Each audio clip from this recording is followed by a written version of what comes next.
Hi to all my brothers and sisters from TikTok and all platforms, platform.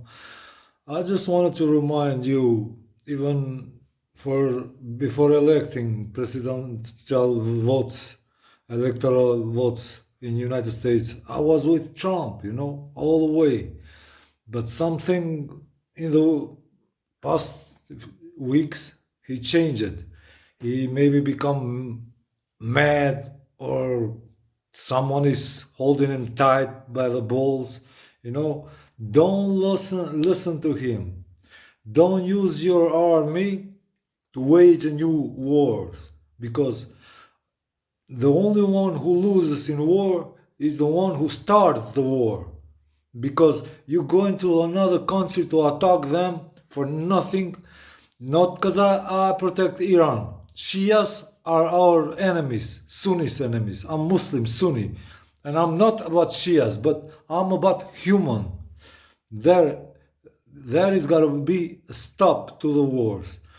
Everybody gotta have to raise up, to raise your voice, and to be against the wars. Because rewind back in the time to the Vietnam War. What did America get from that war?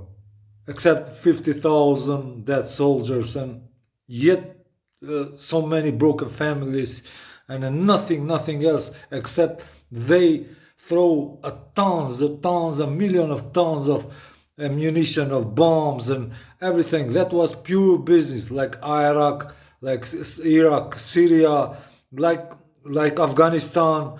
There is nothing to fight there.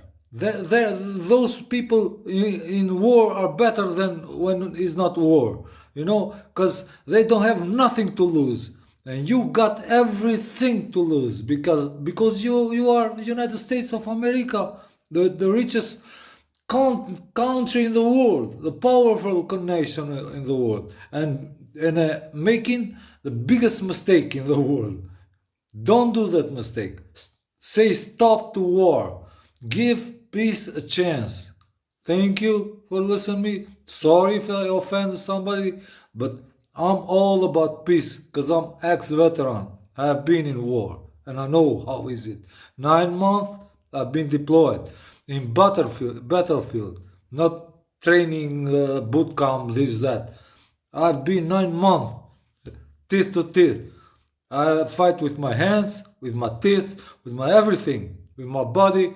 I buried more than 100 of my closest friends, and I understood, year or 2 years later, because that was a big mistake, and I never gonna support war, and never gonna send somebody of my family or someone else in the wars, because I have 99% of my family in United States of America. Better I'm gonna bring them here home in Macedonia, North Macedonia.